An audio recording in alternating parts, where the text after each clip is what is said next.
con miras a estos impactos positivos. No me voy a adelantar, pero bueno, les dejo a Diana, profesora asistente en la escuela, en la Universidad de Loyola en Chicago, en la Escuela de Administración, en Business Ethics, un doctorado en filosofía de la Universidad de Harvard, donde también trabajó como profesora adjunta en ética y políticas públicas en la Escuela de Negocios y luego fue una fellow en Ethics en CS en Stanford, ¿verdad?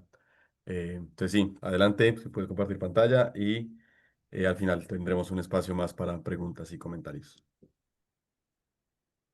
Bueno, perfecto. Muchísimas gracias, Mateo. Muchísimas gracias a todos por la invitación y pues a todos los que están acá. Eh, como dijo Mateo, llevamos ya un rato tratando de planear este encuentro, entonces pues nada, estoy muy contenta de estar aquí. Voy a compartir mi pantalla. Eh, Cuéntenme, ¿la pueden ver bien? Sí, ya. ¿Todo en orden? Sí, Ok, bien, ahí está, perfecto. bueno, muy bien. Entonces, em, la charla que voy a dar en este rato, digamos que junta varios trabajos que yo he hecho en el curso como de los últimos, digamos, 4 años. Em, y es un trabajo que se ha enfocado en entender en qué consiste crear o desarrollar inteligencia artificial para el bien común. Yo, pues como Mateo dice, mi campo, digamos, la ética, es la filosofía. Entonces, estoy mirando este problema desde una perspectiva quizás un poco particular. ¿Cómo desarrollar la inteligencia artificial para el bien común?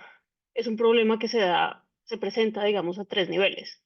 Es un problema técnico, es un problema filosófico y es un problema político. Lo que yo quiero hacer en esta charla es enfocarme en las dimensiones filosóficas y políticas, que es, digamos, donde está mi campo de experticia, y analizar esos dos aspectos de la pregunta, ¿qué quiere decir desarrollar inteligencia artificial para el bien común? Entonces, primero voy a abordar el problema desde una perspectiva filosófica y después desde una perspectiva política. Voy a cubrir mucho terreno, entonces esto va a ser una charla un poquito, digamos, densa, sin entrar en muchos detalles como en las distintas partes de esto. Si quieren que expanda algunos de los detalles, pues con mucho gusto en la sesión de preguntas puedo dedicarme como a ponerle como lupa a los distintos puntos que voy a tocar, pero lo que voy a dar es un panorama como amplio de distintas consideraciones, de nuevo a nivel filosófico y político. Entonces, arranquemos por el problema filosófico. Eh, Como casi todos los problemas en filosofía, este problema parte de una definición. ¿Cómo debemos entender este concepto de la inteligencia artificial para el bien común? Y en particular, ¿cómo debemos definir el bien común? Entendiendo que el bien común, por ser común, por tener ese calificativo, es algo que nos debe beneficiar a todos y no solo a un grupo limitado de personas. Entonces, ¿cómo llegamos a esa definición de lo que es el bien común para poder entender qué quiere decir diseñar y desarrollar inteligencia artificial para el bien común? Una concepción que es muy común en la industria y en algunos círculos que son muy influyentes en la industria es que podemos entender como el bien común aquello que maximiza el bienestar de la mayor cantidad de personas. Esto es una idea que es muy vieja, viene de la filosofía utilitarista, y es muy intuitiva, ¿cierto? Si queremos crear algo que produzca bien, como un bien común, pues una manera de entender eso es como maximizar el bienestar de la mayor cantidad posible de personas. Eh, esta mirada es,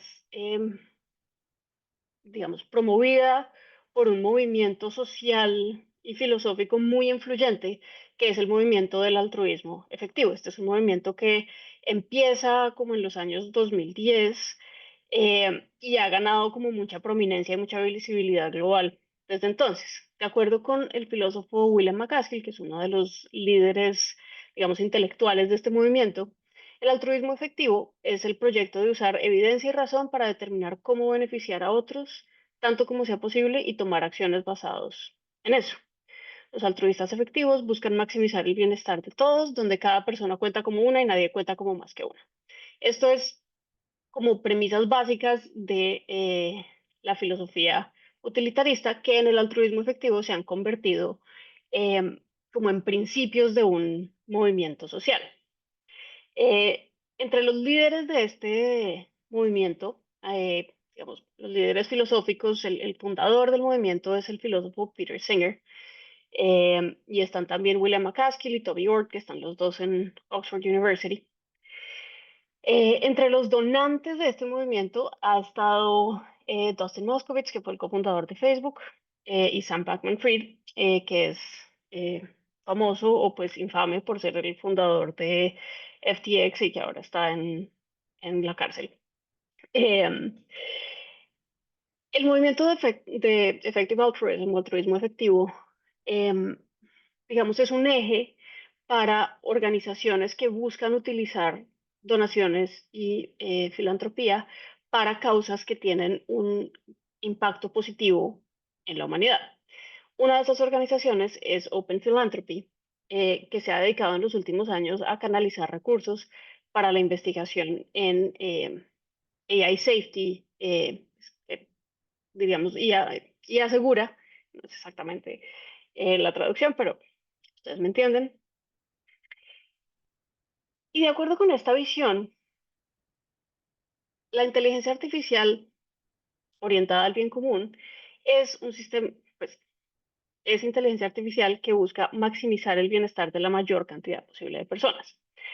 Ahora, aquí hay un tema importante cuando se trata del movimiento del altruismo efectivo, y es que una de sus premisas es que si queremos maximizar el bienestar de la mayor cantidad de personas y tenemos en cuenta que va a haber muchas más personas en el futuro a partir de ahora que las personas que están vivas hoy en la Tierra, pues entonces necesitamos tratar de priorizar el bienestar de los seres humanos futuros y no solo de los seres humanos presentes. Entonces, en esa medida, muchos de los esfuerzos que están canalizando desde las organizaciones asociadas con el altruismo efectivo están orientadas hacia la prevención de riesgos de largo plazo generados pues, por sistemas de inteligencia artificial que están mal alineados o, o no alineados con valores humanos. Ahora, si bien la mirada utilitarista es muy famosa, muy prominente, es intuitiva, em, y es además atractiva por, digamos, una aparente simplicidad y una como tractabilidad cuantitativa que no tienen otras perspectivas filosóficas, tiene unas limitaciones importantes. Entre ellas está que el utilitarismo no responde o es insensible a la distribución de costos y beneficios entre diferentes grupos. Entonces esto genera un sesgo que favorece a las mayorías, pues porque busca maximizar el bienestar de la mayor cantidad de personas, entonces tiende a favorecer a los grupos mayoritarios. También es insensible a los derechos y libertades individuales, siempre y cuando la utilidad agregada sea suficiente. El utilitarismo está relativamente ok con sacrificar derechos fundamentales y libertades individuales. Eh, y finalmente es insensible a la manera en que el contexto social influye en las preferencias y las funciones de utilidad de las personas. Otro tipo de problema que tiene el utilitarismo es que cuando buscamos maximizar un valor específico, por ejemplo, la utilidad, siempre tenemos que sopesar distintas consideraciones y distintos valores que están en conflicto y debemos realizar concesiones complejas entre ellos. En el caso de, el diseño de sistemas de inteligencia artificial, tenemos que sopesar valores como justicia, verdad, privacidad, propiedad intelectual, eficiencia, salud mental. Todos estos son valores que son relevantes, digamos, dentro del diseño y el desarrollo de sistemas de inteligencia artificial y que pueden estar en conflicto entre ellos dependiendo de los contextos donde se crean y donde se utilizan estos sistemas. Y las decisiones sobre cómo balancear estos valores, em, cómo negociar y llegar a concesiones entre los distintos valores, pues pueden tener un impacto de gran escala en los grupos afectados por los sistemas de inteligencia artificial.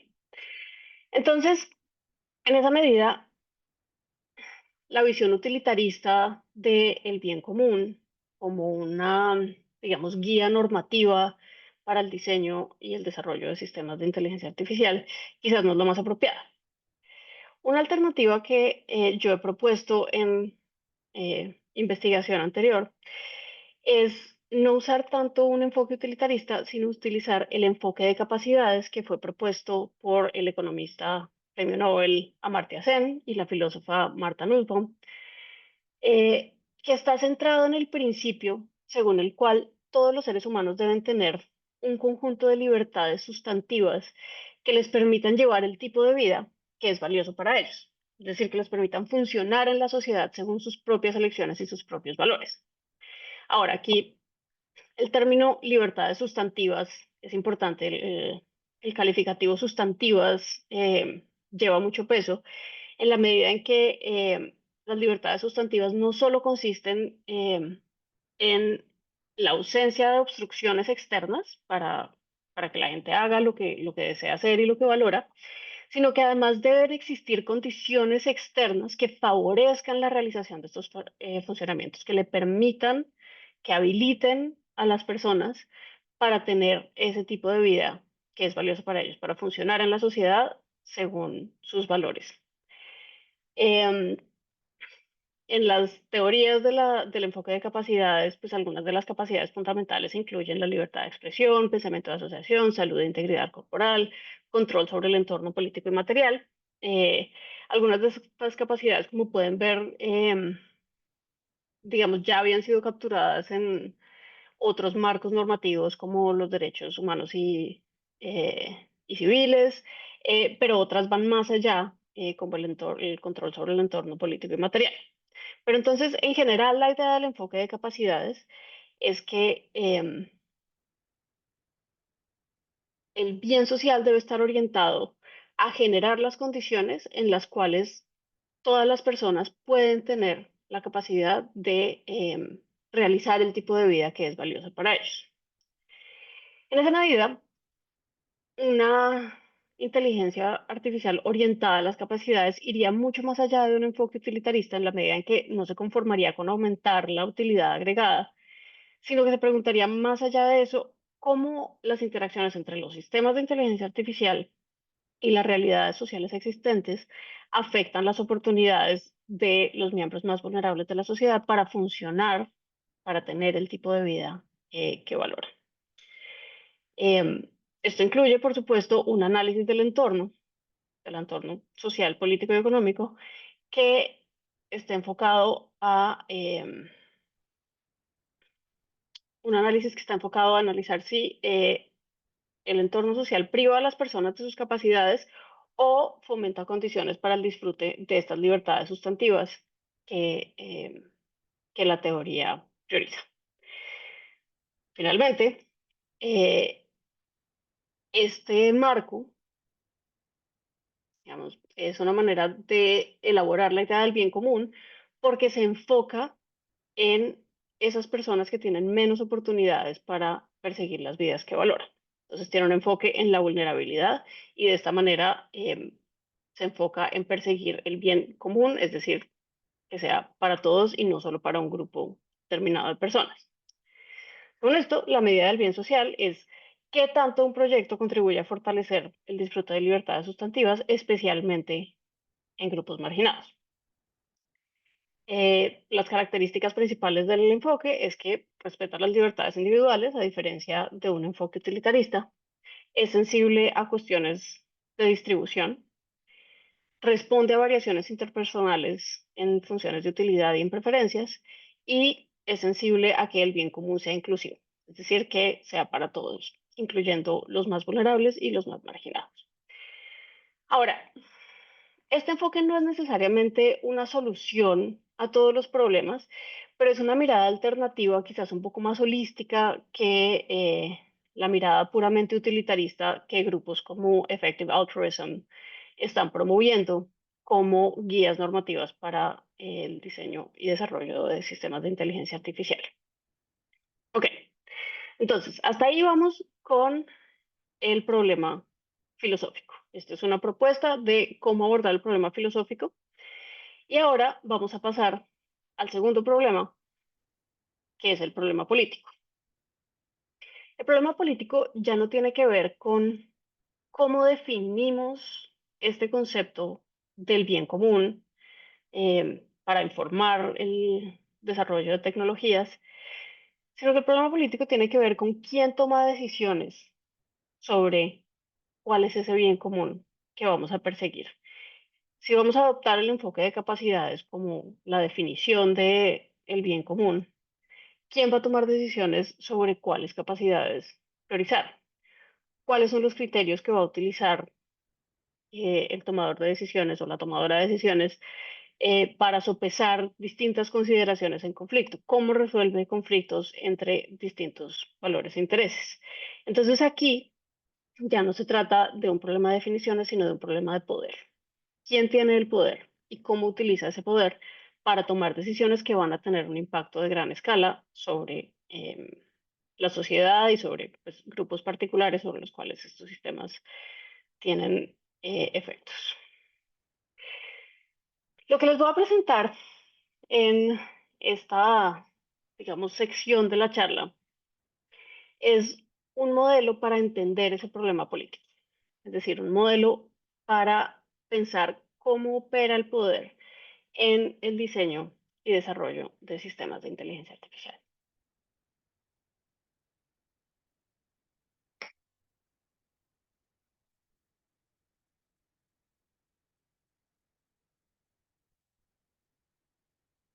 Y para explicarles este modelo, lo que voy a hacer es mostrarles un paralelo entre la manera como funciona la industria de la inteligencia artificial y la manera como funciona la filantropía de élite.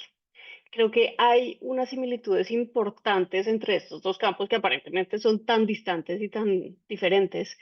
Em, Sin embargo, hay unas similitudes importantes que nos ayudan a entender cómo el poder se concentra en la industria de la inteligencia artificial. Ya les explico cómo.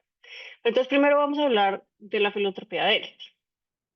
La filantropía de élite tiene tres características importantes que hacen que se concentre el poder en las manos de unos cuantos actores privados. Por un lado, la filantropía promueve los valores personales y privados de los donantes. Los donantes tienen la capacidad de utilizar sus recursos para promover sus propios valores. A través de grandes donaciones, los donantes tienen un impacto de gran escala en asuntos de interés público eh, que están por fuera de los espacios de supervisión y rendición de cuentas públicas eh, que son comunes para otro tipo otro tipo de usos de recursos que tienen impacto en el interés público, ¿cierto? Estas tres características de la filantropía de élite conllevan a una concentración de poder que desafía el principio de la igualdad política porque limita el rango de asuntos sobre los cuales los ciudadanos tienen influencia.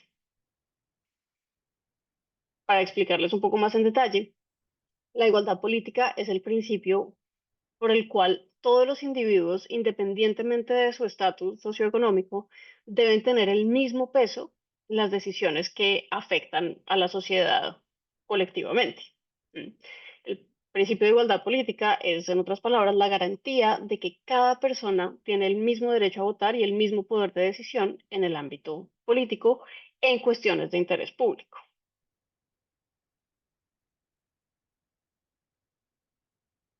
La filantropía de élite desafía ese principio de la igualdad política en la medida en que concentra el poder en las manos de los donantes, porque los donantes tienen la capacidad de determinar la agenda en términos de interés público. Ellos determinan cómo se canalizan y cómo se distribuyen los recursos que van a tener impacto en temas de interés público. ellos mismos son quienes deciden cómo negociar los distintos valores en conflicto y en esa medida pueden tener un impacto a gran escala en la sociedad que realice su propia concepción privada del bien social, que no necesariamente va a ser compartida por el público que está afectado por sus acciones. Entonces, dado que los fondos filantrópicos y los recursos filantrópicos son recursos privados, pues claramente por el principio de propiedad privada, pues los donantes tienen una prerrogativa sobre cómo se utilizan esos recursos. Esas decisiones sobre cómo se usan los fondos filantrópicos no están sometidas ni a deliberación pública ni a ningún otro procedimiento de control democrático. Y yo no digo que eso esté mal, eh, es perfectamente consistente con el principio de propiedad privada que nuestras sociedades apoyan.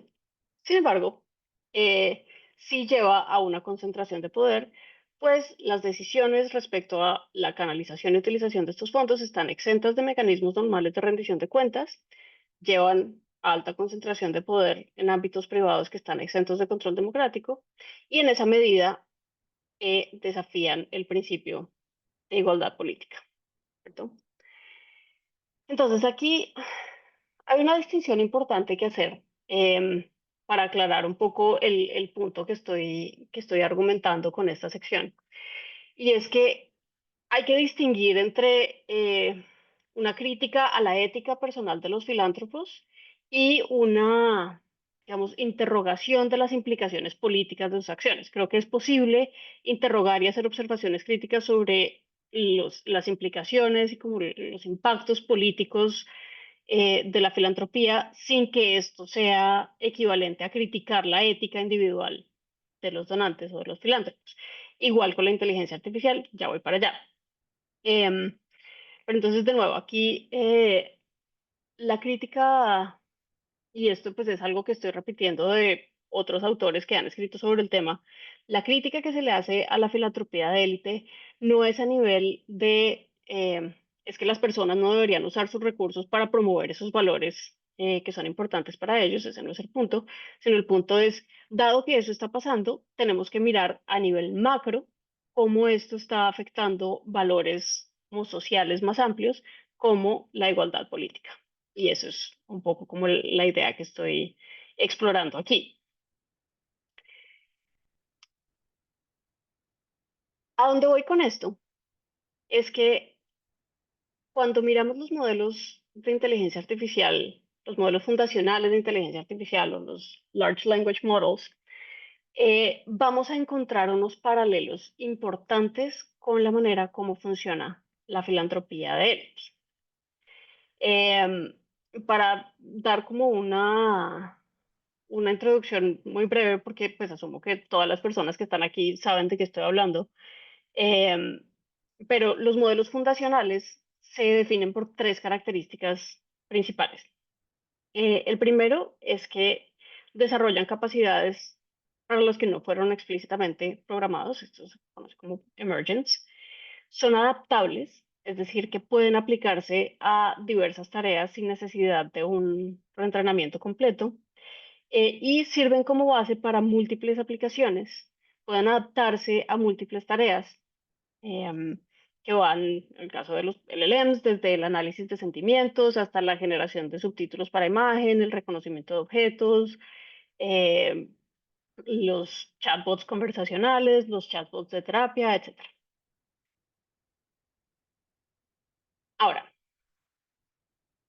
al igual que en el caso de la filantropía de élite, los modelos fundacionales incorporan valores y prioridades de los desarrolladores, tienen un impacto social a gran escala y el control democrático sobre su impacto en la sociedad es limitado en parte por falta de transparencia. Voy a expandir cada una de esas tres características. Entonces, el primer punto es los valores, ¿cierto? Los modelos fundacionales incorporan valores de sus desarrolladores. ¿Cómo pasa esto? Estos valores se pueden codificar, se pueden incorporar en los sistemas de inteligencia artificial de manera explícita. Es decir, los desarrolladores pueden incorporar medidas de diseño informadas por sus concepciones privadas de justicia, de autonomía, de verdad, de privacidad, etcétera, y pueden deliberadamente sopesar entre distintos valores en conflicto que entran en decisiones de diseño de los sistemas. Los valores también pueden ser codificados implícitamente en los sistemas de inteligencia artificial a través de prioridades que los desarrolladores tienen, sesgos inconscientes, suposiciones implícitas sobre quiénes son los usuarios, quiénes son los beneficiarios de los sistemas, cuáles son sus necesidades, cuáles son sus capacidades, etcétera. Un ejemplo muy claro y muy conocido de la manera como estos valores implícitos se han codificado en los modelos fundacionales de inteligencia artificial es los idiomas. En la medida en que los desarrolladores de estos sistemas, de estos grandes LLMs, son principalmente angloparlantes, los modelos en un comienzo funcionaban mucho mejor en inglés que en casi cualquier otro idioma, ¿cierto? Hoy en día funcionan mejor en algunos idiomas, pero sigue habiendo idiomas que son subrepresentados y para los cuales los modelos definitivamente no funcionan, no tienen el mismo desempeño que tienen para em, los idiomas con los que están entrenados, es donde están la mayor cantidad de datos. Entonces, en la medida en que estos modelos incorporan los valores de los desarrolladores, las prioridades de los desarrolladores, incorporan también una concepción privada del bien social, la concepción privada del bien social que tienen los desarrolladores. Ahora, cuando las decisiones de diseño incorporan estos valores, prioridades, etcétera, se filtran a las aplicaciones que se construyen sobre los modelos fundacionales. Por ejemplo, las decisiones de diseño y las decisiones de valores que van a informar el desarrollo de un modelo fundacional, de un LLM, van a tener impacto en los sistemas de moderación de contenidos que se basen en ese modelo, en los sistemas de recomendación, en los servicios de salud digital y cualquier otra aplicación que se construya encima de estos grandes modelos. De esta manera, la forma en que los desarrolladores clasifican, priorizan y equilibran valores en conflicto va a tener un impacto significativo en los usuarios finales de estas aplicaciones y en los sujetos de decisión.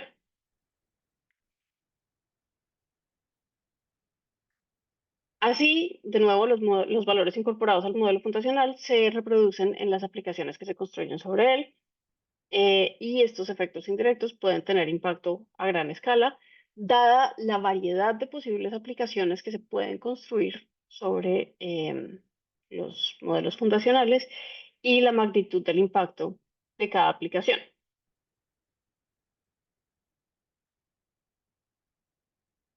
Ahora, finalmente, pasando al tercer punto, está el tema del control democrático. Dado que estos modelos incorporan y, digamos, realizan una visión privada de lo que es el bien social, de lo que es el bien común. Y dado que esa concepción tiene un gran impacto en la sociedad debido a la cantidad de aplicaciones que se pueden construir sobre estos modelos y la escalabilidad de estos sistemas, em, pues uno quisiera que hubiera algún nivel de control democrático sobre este impacto.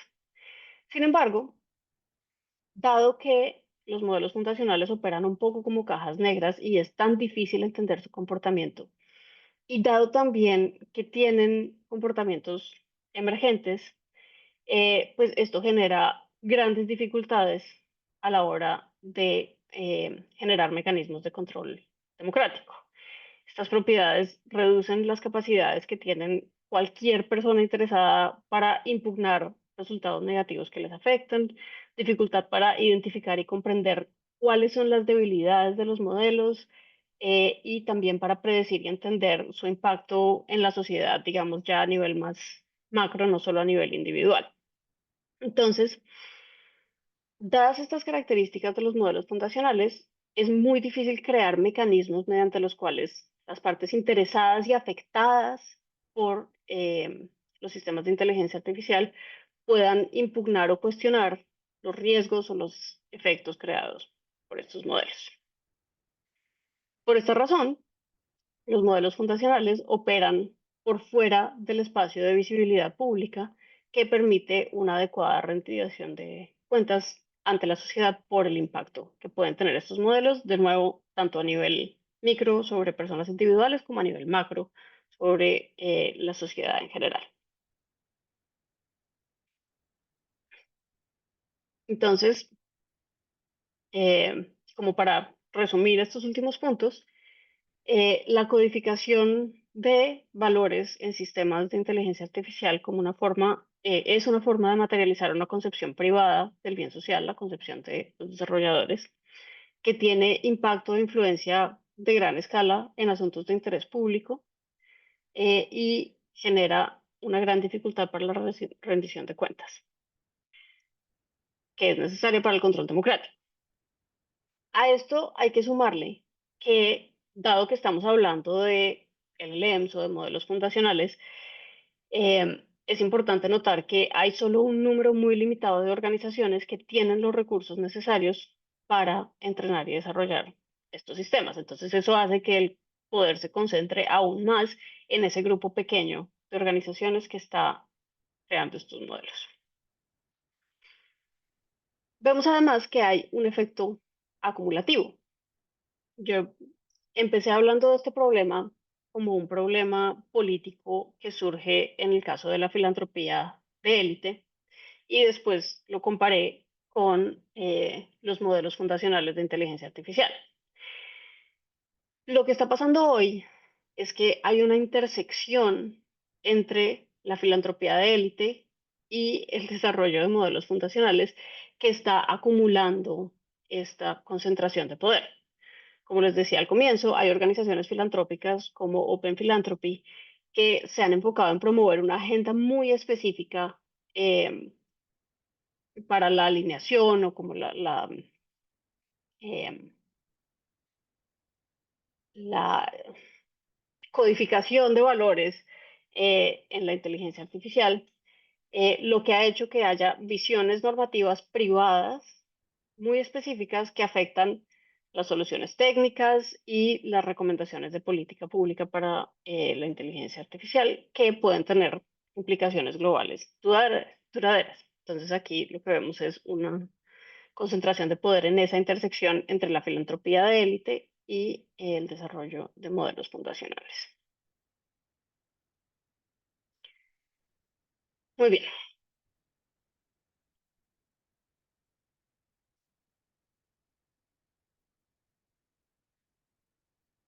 entonces en lo que queda del tiempo, quiero hablar un poquito sobre cómo es posible mitigar esa concentración de poder, cómo es posible, digamos, mitigar el problema político que surge a la hora de desarrollar sistemas que tienen un impacto tan grande en la sociedad y que están, digamos, exentos de los mecanismos de control público que normalmente están disponibles para otro tipo de, de nuevo, de acciones que tienen impacto sobre asuntos de interés público. Entonces hay distintos mecanismos por los cuales uno podría tratar de mitigar esta concentración de poder. Uno es regulación. La regulación tiene, digamos, la ventaja de que en la medida en que son acciones por parte de un Estado democrático, eh, digamos, razonablemente legítimo, pues pone algunos lineamientos sobre cómo alinear y cómo moldear los sistemas de inteligencia artificial que tienen legitimidad democrática. A medida en que pasan por los canales del Estado, tienen legitimidad democrática.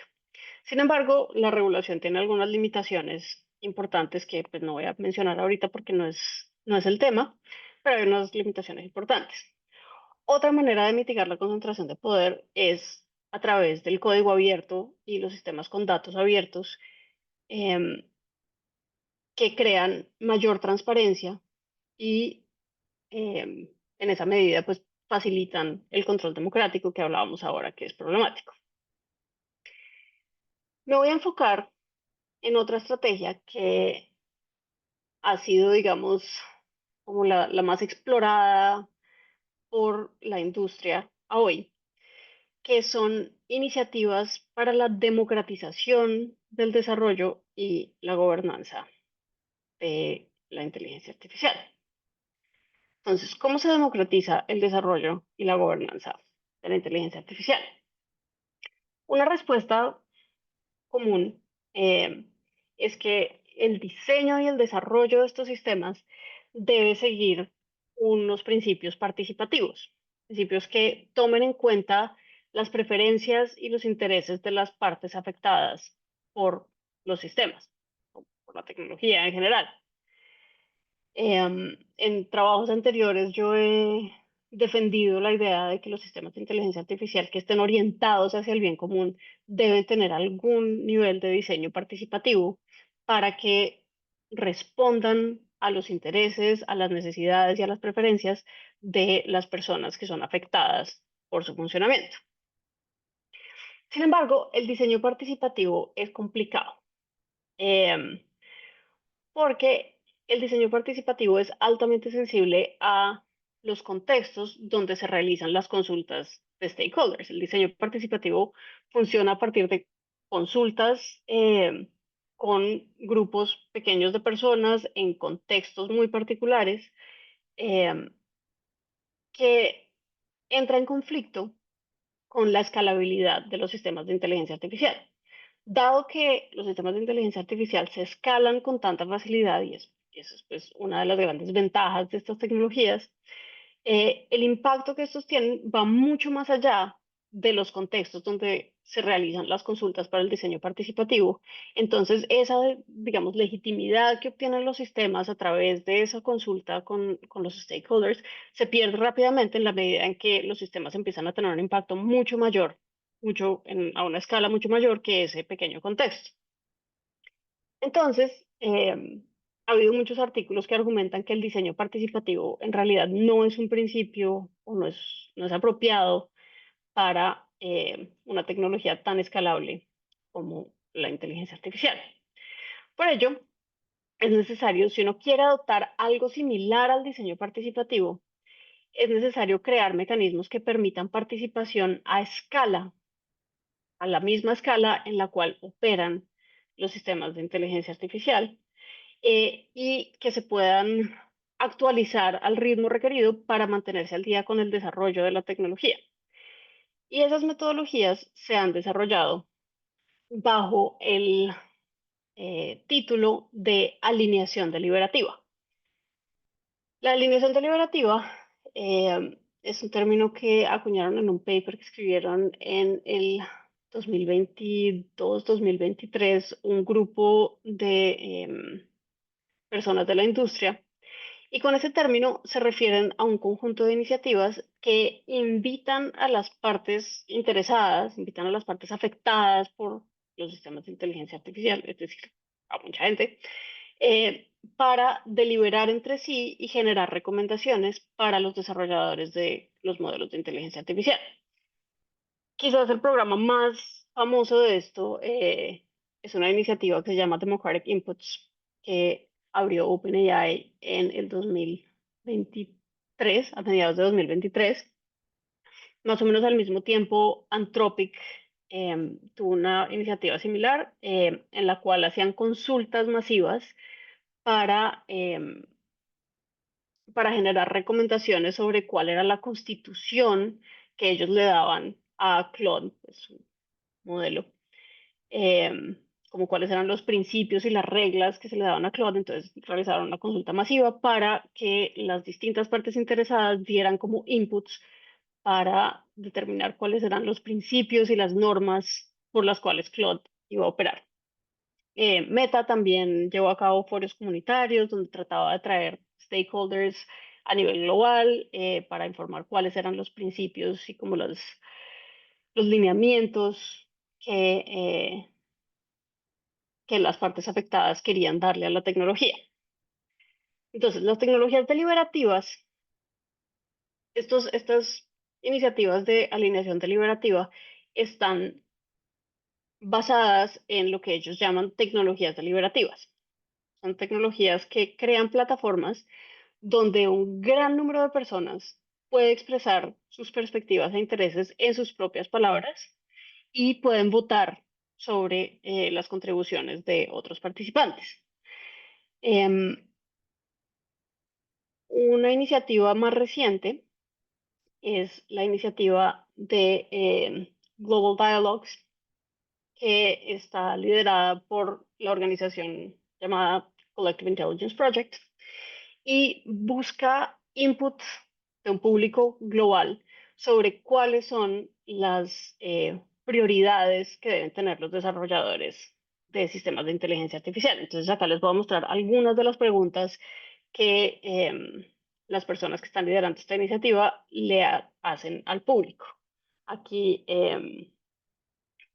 esta pregunta que pueden ver en la diapositiva es: ¿cuál es un resultado positivo que usted se imagina que puede tener la inteligencia artificial? ¿Qué tendría que ser verdad para que ese resultado se obtuviera? Otra pregunta que les hacen es: ¿cuáles serían las primeras decisiones de su vida que usted le delegaría a un sistema de inteligencia artificial? Em, ¿Cuál es un resultado peligroso que usted se imagina que podría salir de la inteligencia artificial? ¿Y qué tendría que ser verdad para que este resultado se obtuviera?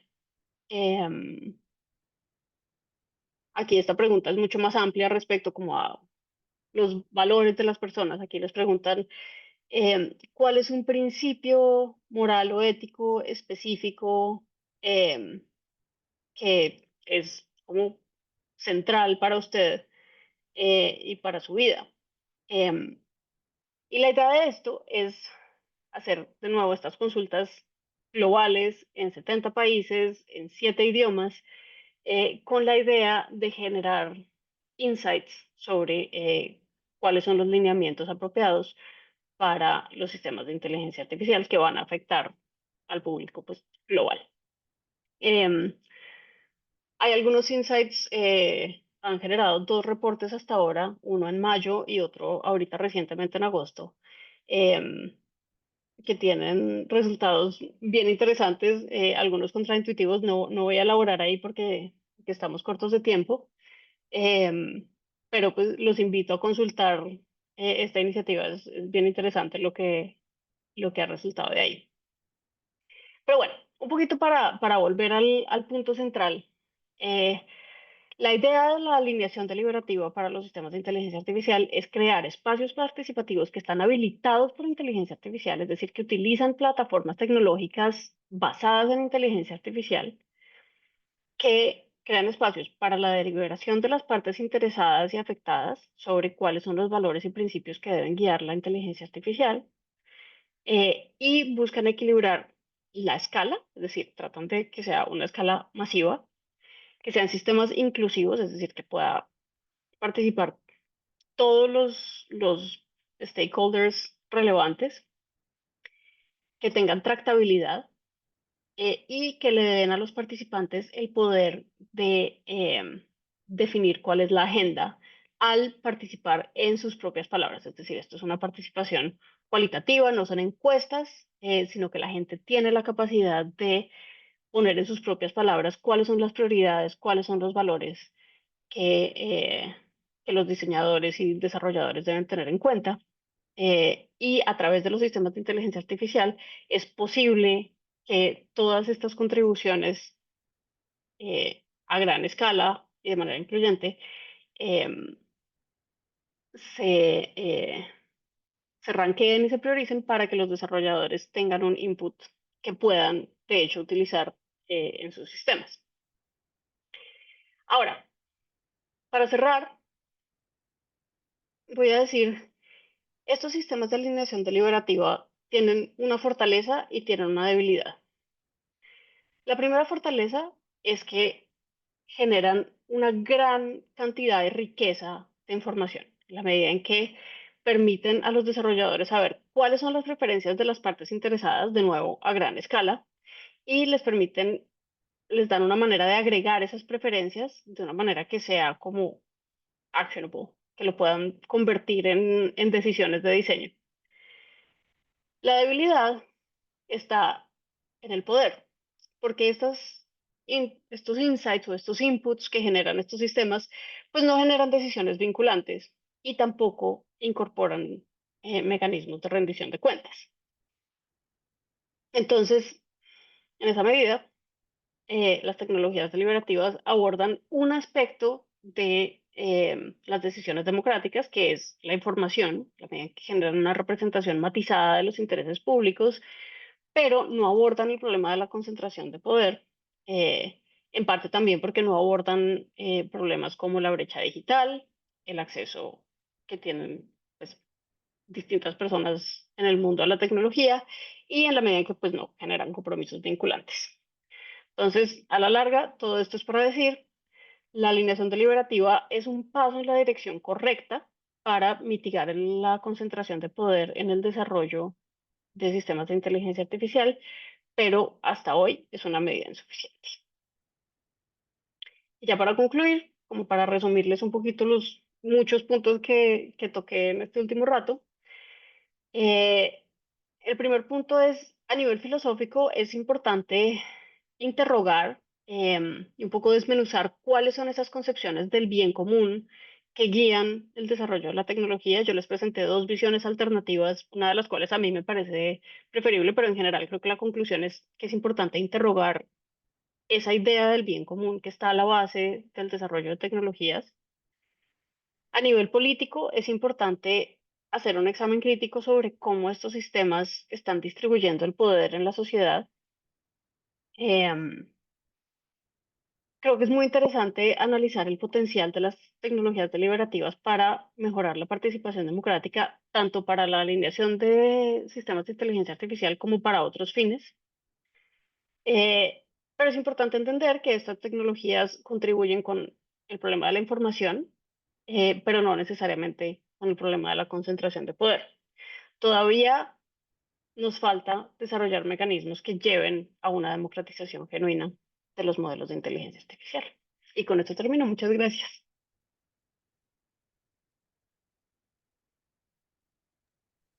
Maravilloso, Diana, muchísimas gracias.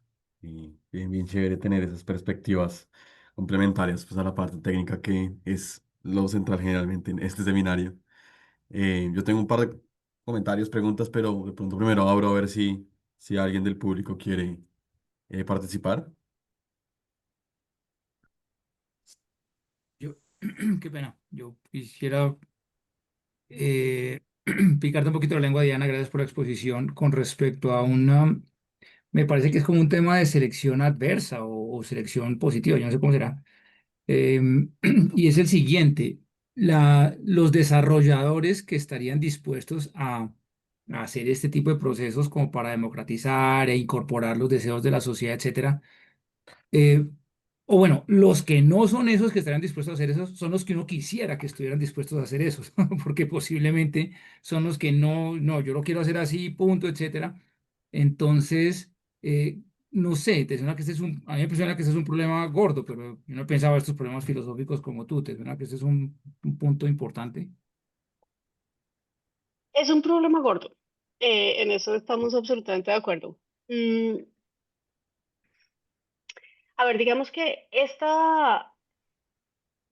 argumento que yo les presenté parte de la idea de que los desarrolladores de los que yo estoy hablando son personas que quieren crear sistemas para el bien común, ¿cierto?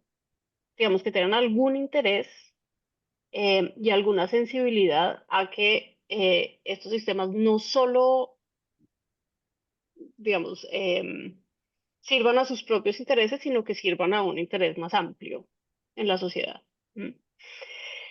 Entonces, pues en esa medida como que el, perdón, que se me atravesan palabras en inglés, pero como el scope del argumento es restringido. ¿M? Em, Ahora, tú lo estás llevando a un ámbito más amplio y yo creo que pues tienes razón, que ese es un problema muy difícil. Yo creo que aquí pues la respuesta no es una sola o un solo tipo de iniciativa, sino que pues este tipo de iniciativas tienen que estar en conversación con temas regulatorios, en conversación con iniciativas de código y datos abiertos, para que, digamos, haya una solución como más holística al problema. Yo no creo que haya como lo que los angloparlantes llaman un silver bullet, sino que tiene que haber una solución compleja de varios mecanismos. No sé, creo que eso no responde a tu Sí. pregunta. Es una manera de decir, estoy totalmente de acuerdo. Eh, No, porque lo que terminaría uno pensando, y qué pena con esto complemento, perdón Álvaro que tiene la mano levantada, es, pues a la larga entonces los gobiernos benévolos que dijeran algo en ese sentido dirían, no, pues todos los desarrolladores tienen que entrar en este proceso.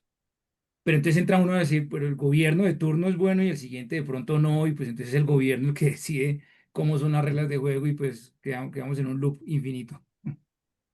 sí, Pero listo, sí. Mil gracias, Diana. gracias a ti. Hola, Hola. bueno, no, muchas gracias, buenísimo, súper interesante y muy complementario todo lo que hacemos aquí, buenísimo.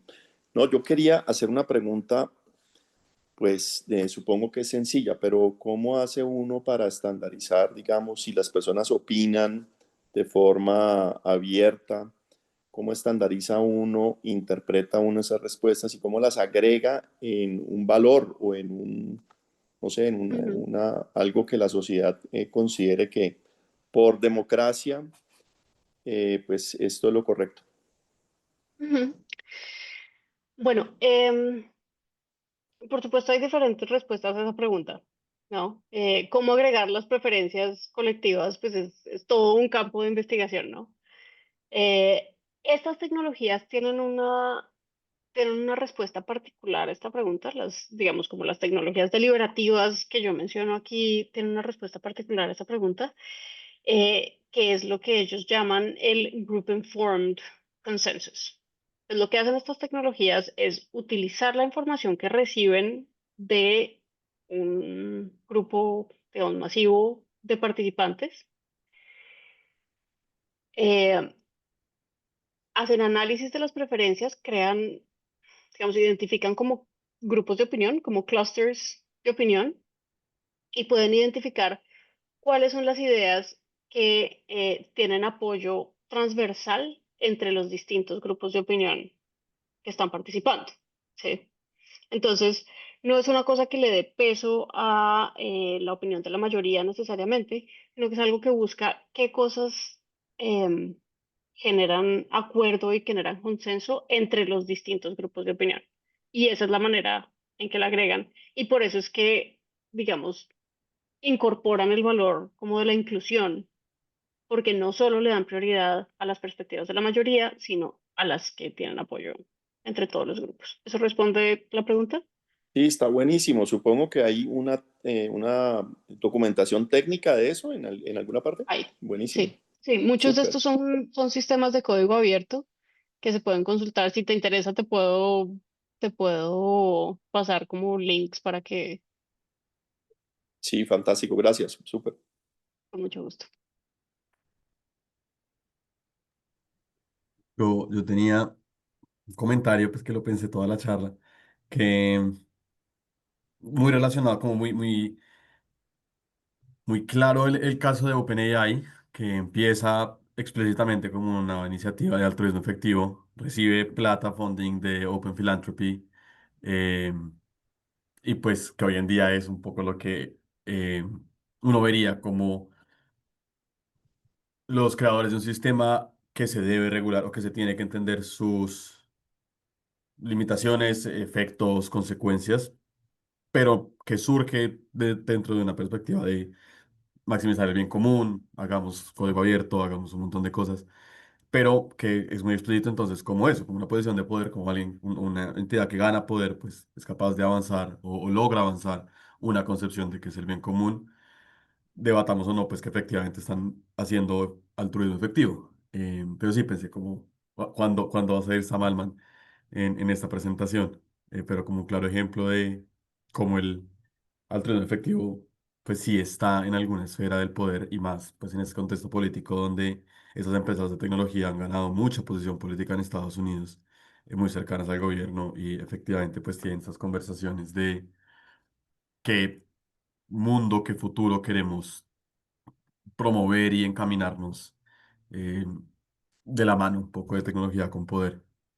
Pero no, muy, muy chévere. Un comentario también con lo que decía Diego, que de pronto, pues, si también quieres comentar, sentí que al final del día hay como unas limitaciones inherentes de cualquier mecanismo de participación, que el ejemplo, claro, de liberación participativa, muy loable de intentar unir voces de todo el mundo, pero pues uno puede criticar de inmediato que igual se te quedan por fuera personas que no tengan acceso a Internet, que incluso pues no tengan estos conocimientos, entiendan qué significa un proceso de un modelo, un sistema de inteligencia artificial, eh, y por lo tanto pues que han excluido la conversación o aunque estén presentes en algún sentido se pueden como pensar en personas que igual no están lo suficientemente educadas para opinar, a pesar de que esos mecanismos, por más de que pues no sean los usuarios primarios, los afecten, pero no sé, como ves igual, sí, como esas limitaciones de los sistemas participativos y de la regulación que igual busca desde los gobiernos también tener esos mecanismos participativos, invitando a la sociedad civil, invitando a gente a pensar en cómo se hace una ley de regulación de inteligencia artificial, pues en Colombia, en Estados Unidos, en diferentes partes. Entonces, sí, no sé si otra alternativa al diseño participativo se te ocurra o existe por ahí en los círculos académicos. Existen los círculos académicos, no, creo que no es tan popular en la industria. Déjame decir, lo primero es totalmente de acuerdo, creo que hay unas limitaciones inherentes a cualquier mecanismo participativo que en este caso pues son igual de inevitables que en cualquier otro contexto. Incluso quizás más en la medida en que pues hay poblaciones que tienen limitaciones muy serias con acceso a Internet, con acceso a la tecnología. Aquí, por ejemplo, puede haber un sesgo muy importante basado en la edad, ¿cierto? Puede que personas más jóvenes tiendan más a participar en estos procesos que personas menos jóvenes, entonces pues aquí pues hay unas limitaciones importantes. Entonces, digamos que estamos absolutamente de acuerdo con eso. Eh, Otras aproximaciones, hay una aproximación que sale de la academia, pues como de la filosofía política, que es como contractualista. Em, y hay un paper que escribieron como los investigadores del equipo de ética de DeepMind, que trata de aplicar como el velo de ignorancia de Rawls como al problema de la alineación de sistemas de inteligencia artificial. Que la pregunta em, que plantearía no es qué quiere la gente, sino qué querría la gente como en una situación ideal, ¿sí? Como qué preferencias tendría la gente en una situación ideal si tuvieran la capacidad de decidir sobre un sistema de inteligencia artificial. Eh, Esa es una aproximación distinta, pero pues por supuesto es un poco más como fantasía filosófica eh, que una aproximación que sea, pues digamos, como implementable en la práctica. Sí, entiendo. Pero bueno, no, Diana, muchísimas gracias y nos pasamos unos minutos como siempre. Pero muchas gracias a todos. Muchísimas gracias por venir a participar. Cuando quieras puedes volver. Felices nosotros y quedamos súper en contacto para conversar. Claro que sí, muchísimas gracias, Mateo. Muchísimas gracias a todos por estar aquí. Súper chévere, felicitaciones, gracias. Muchas gracias, Muchas gracias, Ana, Álvaro. Gracias, Diego. Diego. Gracias Chao. por las preguntas. Chao. Muchas gracias.